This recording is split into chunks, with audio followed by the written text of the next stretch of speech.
몇 년 전부터 유산 상속 때문에 법적인 분쟁이 급속도로 많이 일어났습니다. 재벌들도 그렇고 일반인조차도 법적인 문제에 속해 있다는 것입니다. 전문가들이 한국 사회의 유산을 놓고 법적인 분쟁이 왜 일어날까 조사를 했답니다. 첫 번째는 재산의 증가입니다. 재산의 규모가 늘어나서 그렇다고 합니다. 예전에는 얼마 되지 않는 땅값이 20년, 30년이 지나서 그 땅값이 올라가고 부동산의 가치가 굉장히 커져서 분쟁이 일어난다라고 합니다. 두 번째는 권리의식의 향상입니다. 옛날에는 집안에 태어난 딸들은 시집을 가면 권리를 포기한다고 했는데 지금 몇 년 전부터 여성들은 권리를 주장하고 있습니다. 자신의 지분이, 자신의 요구가 얼마의 가치가 있는지 계산을 하면서 그것 때문에 분쟁이 일어난다라고 합니다. 세 번째는 한국 전쟁 이후에 한국 사회가 초고속으로 성장을 했기 때문입니다. 그런 과정 가운데 힘들었던 저희 할아버지 세대들이 재산을 가지고 있고 어느 재산종을 모으다 보니까 그 부동산이 가치가 굉장히 올라가서 그렇다고 이렇게 조사를 했다고 합니다. 우리가 돈이 많이 가지고 있든지 돈이 없든지 아니면 큰 집에서 살든지 작은 집에서 살든지 우리 재산이 조금이라도 있다고 한다면 반드시 유산 문제 때문에 싸우게 된다. 이렇게 연결을 시킬 수 있습니다. 그래서 재산의 주인이 반드시 살아 계셨을 때에 지혜롭게 이것을 잘 분배를 해야 됩니다. 지혜롭게 분배하지 못하고 한다면 반드시 싸우게 된다는 것입니다. 우리 주변에도 재산 때문에 법적인 문제로 이 사건, 사고가 많이 일어납니다. 가족들끼리 아니면 친척들끼리 칼부림이 일어나고 그 칼부림으로 인해서 다시는 가족의 명예가 찢어지는 그런 사건, 사고들이 많이 일어나는 경우들을 우리는 볼 수 있습니다. 외국에는 사례를 살펴봤는데 자식들에겐 정말 일부분만 주고 나머지는 사회에 기부를 한다는 것입니다. 학교나 복지단체 미리 이렇게 정해놓고 자식들 간에 싸우는 일이 없도록 이렇게 미리 정해놓는 것입니다. 이런 말이 있습니다. 물려줄 재산이 없으면 자식들이 화목하게 산다라고 이렇게 얘기합니다. 자식들끼리 서로 우애하고 서로 도와준다라는 말입니다. 재산이 물려주게 되면 싸우게 된다라는 것입니다. 왜 싸웁니까? 사람들 마음 가운데, 우리들 마음 가운데 탐욕이 있어서 싸우게 되는 것입니다. 내가 더 가지려고 하기 때문에 이것 때문에 우리는 싸운다라고 이렇게 얘기합니다. 내가 지분이 얼마나 있고 내가 더 1%라는 그런 가치 때문에 내가 더 받아야 되니까 이것 때문에 가족끼리 합의가 잘 이루어지지 않고 싸우게 되는 것입니다. 오늘 본문에 유산 상속 때문에 예수님을 찾아오는 한 남자가 있습니다. 한 남자가 예수님께 이렇게 부탁합니다. 자기 형에게 이야기를 해서 아버지 유산을 자기에게 나눠주도록 해달라고 이렇게 부탁을 합니다. 유대인의 법이 있습니다. 유산 상속의 법이 있는데 예를 들어서 아들 둘이 있습니다. 큰 아들이 차남보다 자신 동생애보다 2배 정도 더 받을 수 있다고 합니다. 아버지 재산 3분의 2는 큰형 거고 3분의 1은 동생 것입니다. 근데 여기 조건이 있습니다. 무슨 조건이냐? 부모님을 모시는 조건이어야지 2배를 받을 수 있다는 것입니다. 일정의 분배 원칙이 있는데 그것을 생각하지 않고 본문에 예수님을 찾아온 한 남자는 형제들끼리 아니면 부모님끼리 합의가 잘 이루어지지 않았기 때문에 아마 예수님을 찾아오지 않았을까라는 생각이 듭니다. 그들의 속사정은 잘 모르겠지만 형이 주지 않은 것인지 아니면 동생이 더 받으려고 하는 것인지 이런 답답한 문제에 한 남자가 예수님을 찾아온 것입니다. 그러면 어떻게 해줘야 됩니까? 남자의 이야기를 끝까지 들어보고 우리는 돌아봐야 됩니다. 제가 만약에 오늘 본문의 예수님이면은 그래, 앉아봐. 처음부터 끝까지 자세하게 얘기해봐. 너의 자초지정을 다 들어보고 내가 결정해줄게. 그리고 위로가 필요하면 위로를 해주고, 지혜가 필요하다면 지혜를 주고, 격려가 필요하면 격려해주고, 잘못을 했으면 잘못을 지적해주고, 이런 분이 바로 예수님이었습니다. 찾아온 사람에게 따뜻하게 베풀어주고 힘을 주는 분이 바로 예수님이었습니다. 오늘 주님이 찾아온 남자에게 너무나도 차갑게 사람을 부르고 있습니다. 어떻게 불렀습니까? 14절에 이 사람아 라고 이렇게 말씀하고 있습니다. 누가 나를 너희 재판장이나 물건을 나누는 자로 세웠느냐라고 말씀하셨습니다. 이게 무슨 뜻입니까? 너희 상속 문제에 개입할 생각 없어라고 이렇게 얘기하고 있습니다. 삶의 문제로서 찾아온 사람에게 이렇게 말씀하시는 것은 너무하지 않습니까? 지금 그 남자는 답답한 가운데 예수님을 찾아왔는데 예수님은 너의 재산 나는 관심이 없어 이렇게 얘기하고 있습니다. 주님은 왜 이 사람에게 이렇게 대했을까? 한번 생각을 해봤으면 좋겠습니다. 남의 재산 문제를 개입해서 험한 꼴 당하실까봐 예수님이 개입을 안 했을까요?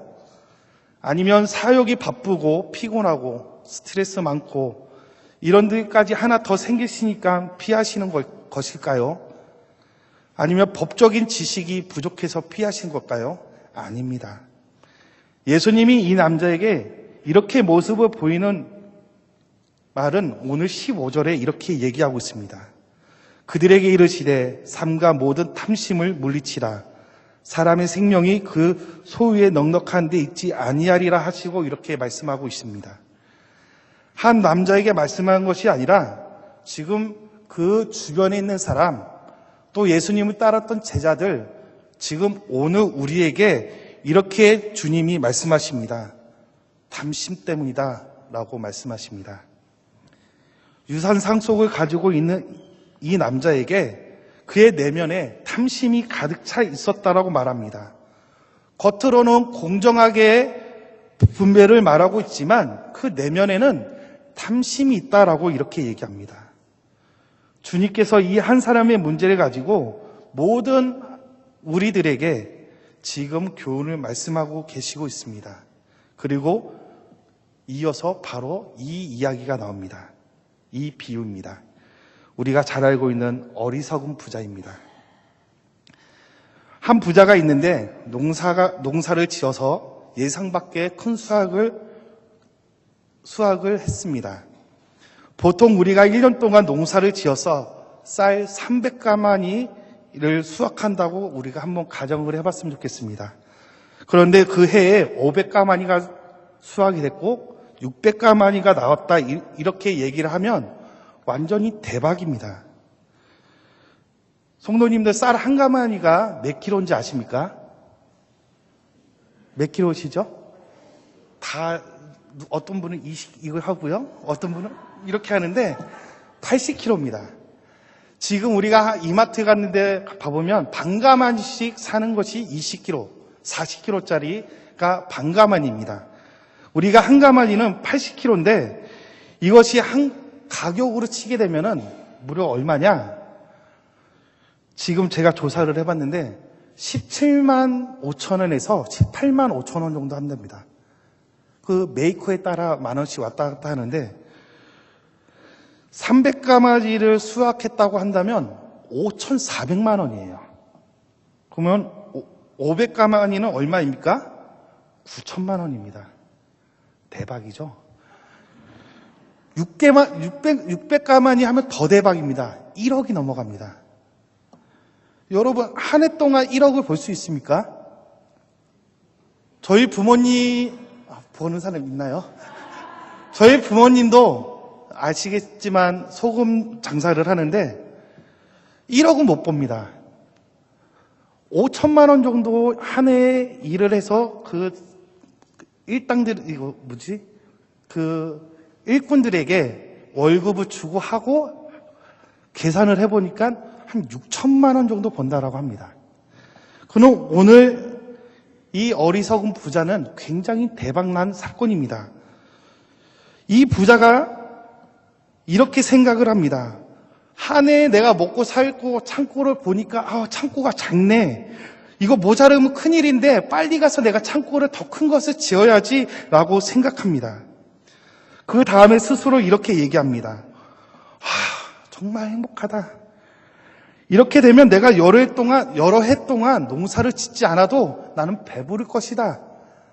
내가 올해에 일어난 풍년이 내년, 내후년, 아니 10년 동안 내가 이렇게 풍부하게 수확하게 되면은 난 평생 동안 일을 하지 않아도 등 따시고 배부를 정도로 내가 살 수 있다라고 이렇게 얘기를 합니다. 그런데 하나님은 이 부자에게 무엇이라고 얘기합니까?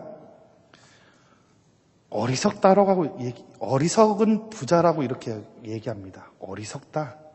왜 어리석습니까? 첫 번째는 자기밖에 몰라서 그렇습니다. 그의 입에서 나오는 말이 무엇입니까? 나입니다. 내 거, 내 창고, 내 재산, 내 소출, 이렇게 얘기하고 있습니다. 그의 입에서 자기밖에 생각하지 않는 말밖에 없습니다. 만약에 그 부자가 한마디라도, 야, 하인들아, 일로 와봐. 수고했다. 너희들 때문에 이렇게 풍족하게 쌀이 나왔으니까 오늘 내가, 밥 많이 먹어라. 하루 쉬어. 내가 오늘 월급 이번 달 보너스 줄게. 라고 이렇게 얘기한다면 어리석지 않다라고 이렇게 불릴 수 있을 것이라고 저는 생각을 합니다. 두 번째 어리석은 이유는 물질이면 다 된다라고 합니다. 오늘 어리석은 부자, 수학이 엄청나게 소출이 되어 있습니다. 이것은 무엇이 관련되어 있습니까? 돈에 관련되어 있습니다. 한마디로 이 어리석은 부자, 돈이면 다 된다. 돈이면 나는 행복하다라고 이렇게 생각하고 있습니다.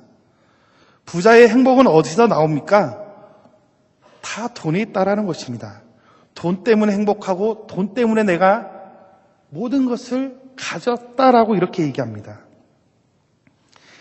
이 세상은 돈이면 다 됩니까? 성도님들, 돈이면 다 되십니까? 저는 이 돈이 이렇게 많이 가지고 있지 않아서 모르겠지만 저희 아내와 돈이 없어도 행복은 합니다. 정말 행복해요. 한 번도 싸운 적은 없고요. 진짜 한 번도 안 싸웠습니다. 하지만 돈 때문에 걱정은 합니다. 왜 그러냐? 얼마 전에 저희 아내가 병원에 입원을 했는데 딱 보니까 60만 원이 나오더라고요. 이거 60만 원 어떻게 감당해야 될까? 저에게는 카드가 있었습니다. 근데 그 카드에 보면서 제 머릿속에 돈을 어떻게 하면 이거를 메꿀까라는 생각이지 돈이 없어서 행복하지 않다, 불행하다 이것은 느낀 적은 없었습니다. 비록 돈이 있으면 편합니다. 돈이 있으면 쌀도 사고 옷도 사고 이것저것 사면서 자식들 학교에 보내고 학원도 보내고 병원도 가야 합니다.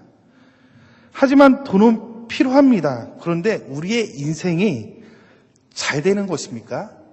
그렇지 않습니다. 그래서 이 어리석은 부자는 어리석다라고 이렇게 얘기합니다. 세 번째는 왜 어리석습니까? 인생의 주인이 자기라고 이렇게 착각 속에 살아가고 있기 때문입니다. 자기가 자기 인생에 대해서 얼마든지 이렇게 살고 저렇게 살 수 있다라고 자기가 지금 착각 속에 살아가고 있다라는 것입니다. 자기 인생을 스스로 이끌어 갈 수 있다라고 생각합니다. 그런데 하나님은 무엇이라고 합니까? 오늘 밤 내 영혼을 도로 찾으리니 그러면 내가 준비한 것이 누굴 것이 되겠느냐라고 말씀합니다. 이 말씀 속에는 큰 의미가 있습니다. 너의 주인은 나다라는 것입니다. 내가 너를 부르면 오늘 밤 와야 되는데 너가 준비한 것은 그게 누구 것이냐라고 이렇게 묻고 있다라는 것입니다. 너의 인생이 진짜 주인은 누구인지 모르면서 지금 너는 살아가고 있다라고 이렇게 얘기하고 있습니다. 그래서 어리석다라고 이렇게 말씀하고 있습니다. 예수께서 이 비유를 들어주셨습니다. 유산 상속을 위해 찾아온 남자와 이 부자의 비유를 통해서 우리에게 무엇을 말씀하고 계십니까? 재산이 많다고 잘못이다라고 말씀하고 계십니까? 아닙니다. 유산을 받아서 그걸 유산을 받지 말라고 하십니까? 아닙니다. 자기에게 돌아오는 유산을 받지 말라고 이렇게 얘기하고 계십니까? 당연히 받아도 됩니다. 이것을 잘못된 일이 아닙니다. 경제활동을 하지 말라는 것입니까? 소출을 얻지 말라고 하십니까? 창고를 짓지 말라고 하십니까? 아닙니다. 부자가 큰 소출을 얻어서 창고를 짓겠다라는 것은 당연하고 자연스러운 일입니다. 제가 만약에 사업을 하게 되면은 저에게 개인적으로 머릿속에 사업을 하고 싶어 하는 건 닭갈비 장사입니다. 제가 닭갈비는 너무 감사하게 너무 잘 먹는데 닭갈비를 해서 내가 정말 크게 하게 되면은 1호점이 생길 수도 있고 2호점이 생길 수도 있습니다. 근데 그게 잘못입니까? 아닙니다. 여러 사람 더 먹게 하기 위해서 하는 것은 잘못이 아닙니다. 그렇다고 해서 내가 일을 정직하게 하지 않았습니까? 더 정직하게 했습니다. 맛이 있으면 정직이 있고 성실이 있습니다. 지금 예수님께서 말씀하시는 것은 이런 것이 아니라 지금 물질의 태도 때문에 지금 예수님께서 지적하고 있다는 것입니다. 자기 밭에서 나오는 소출에 대한 태도입니다. 돈이면 다 된다. 소출이 많으면 행복할 것이다. 라고 말씀하고 있습니다. 그 대신 그 부자가 관심을 가지고 있는 것은 무엇입니까? 돈이었습니다. 근데 관심이 갖지 않는 것이 하나가 있었습니다. 무엇입니까? 자기의 영혼입니다. 자기의 생명에는 관심이 없고 비본질적인 것만 관심이 많았다는 것입니다. 먹고 마시고 눕고 쓰는 데만 관심이 있지 진짜 자기가 필요한 이 생명에 조차에는 관심이 없었습니다. 우리가 진짜 행복한 것은 돈에서 오는 것인가? 라고 물어봤을 때 여러 성도님들의 대답은 어떤 대답입니까? 아니라라고 이렇게 얘기해야 됩니다. 진짜 행복은 돈이 아니라 돈은 있으면 좋지만 없으면 불편합니다. 근데 우리의 인생에서 돈이 없다고 불행하다라고 이렇게 느끼시는 분들이 있습니까? 물론 돈이 있으면 편하지만 돈이 없다고 해서 불행하지 않습니다. 살짝 불편합니다. 불편이 불행이 아닙니다. 편한 게 행복이 아닙니다. 얼마든지 편하게 살 수도 있고 불행하면서 사는 사람들이 있습니다. 큰 차를 타고 큰 집을 살면서 불행하게 사는 사람들이 있습니다. 작은 집에서 먹을 것조차 없지만 행복하게 사는 사람들이 있습니다. 돈이 다가 아니라 오늘 예수님께서 말씀합니다. 예수님은 태도에 문제가 있다라고 이렇게 얘기합니다. 사랑하는 시온교회 성도님들 어떻게 생각하십니까? 우리는 무엇에 관심을 가지고 사십니까? 오늘 어리석은 부자처럼 우리의 생명의 문제, 영혼의 문제를 돌아보지 않고 오직 비본질적인 것만 매달려서 살아가고 있는 성도님들 계십니까? 내 영혼을 돌아보지 않고 내 수임에만, 연봉에만 내가 여유가 되니까 나는 그냥 해외여행 가면서 내 취미 생활하면서 나는 살 거야. 나는 성공했으니까. 이렇게 사는 성도님들 계십니까? 우리가 관심은 열심히 돈 버는 일, 소득을 남는 일, 돈을 저축하는 일 다 중요하지만 우리가 우선적으로 우리의 생명, 우리의 영혼에 관심을 가지시는 시흥교회 성도님들이 되시길 소망합니다. 오늘 본문의 말씀이 바로 비유를 통해서 또 다른 비유가 나옵니다. 하나는 형에게 말하여 유산 때문에 찾아온 한 남자이고, 예수님이 어리석은 부자다라고 이렇게 얘기하는 말씀이 나옵니다. 결론적으로는 탐심입니다. 탐심을 물리치는 것은 그 단어를 찾아보니까 자기 자신을 지켜내라라는 뜻입니다. 자기 자신을 지켜내라.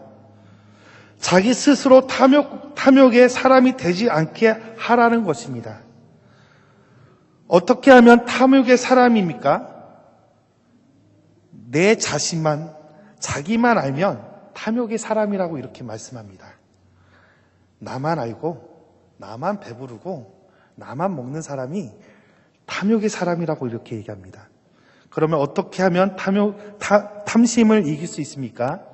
오늘 본문을 읽지 않았지만 33절, 34절에 보게 되면 탐심을 이길 수 있는 방법이 나옵니다.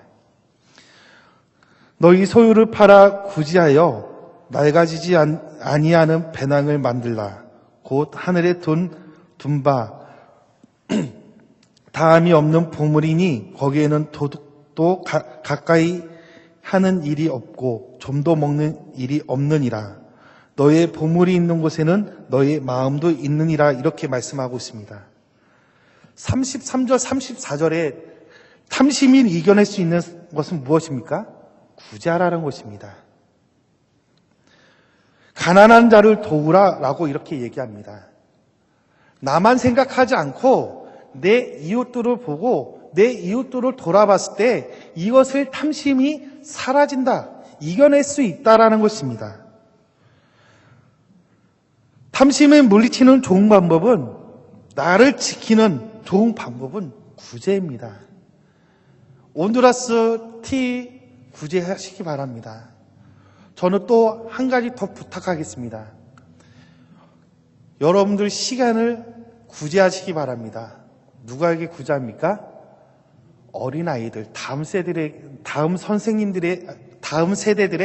선생님들이 되어주시기 바랍니다. 1시간에서 1시간 반만 여러분 시간을 헌신하게 되면은 다음 세대들은 그 모습을 보면서 믿음의 성장이 더욱더 커지고 그들이 다음 사람들에게 시간을 구제할 수 있다는 것입니다. 사랑하는 성도님들, 무엇이 성공이고 무엇이 행복입니까? 무엇이 잘 사는 것입니까? 진짜 행복은 나누는 데 있습니다. 희생의 기쁨을 모른다면, 섬김의 기쁨을 모른다면 우리는 그리스도인으로 불러져서는 안 됩니다. 쓰는 돈도 내가 쓰고 있는 돈도 함께 나누고, 내 주머니에 있는 거 불쌍한 사람 좀 나눠주고, 내가 먼저 커피 한 잔 사주고, 내가 먼저 밥 한 번 먼저 사주시는 시흥교회 성도님들이 되시길 소망합니다. 그러면 하나님의 나라에 여러분의 이름으로 적금이 되는 것입니다. 내가 먼저 대접하고 내가 먼저 베풀어주는 시흥교회 모든 성도님들이 되시길 소망합니다. 기도하시겠습니다. 사랑의 하나님 아버지, 감사합니다. 하나님, 오늘 말씀을 듣고 나만 생각하지 않는 우리 시흥교회 성도님들이 될 수 있도록 하나님 함께해 주시옵소서. 삶과 모든 탐심을 물리치라고 예수님께서 말씀하셨습니다. 하나님, 우리가 탐심을 이겨내고 다른 사람들에게 구제하고 그 구제를 통하여 우리가 하나님, 예수님의 제자로서, 예수님의 그리스도인으로서 세상 가운데에 가난한 자들에게, 또 병든 자들에게 시선과 마음을 돌릴 수 있는 우리 시흥교회 성도님들이 될 수 있도록 하나님 함께해 주시옵소서. 예수님의 이름으로 기도했습니다. 아멘.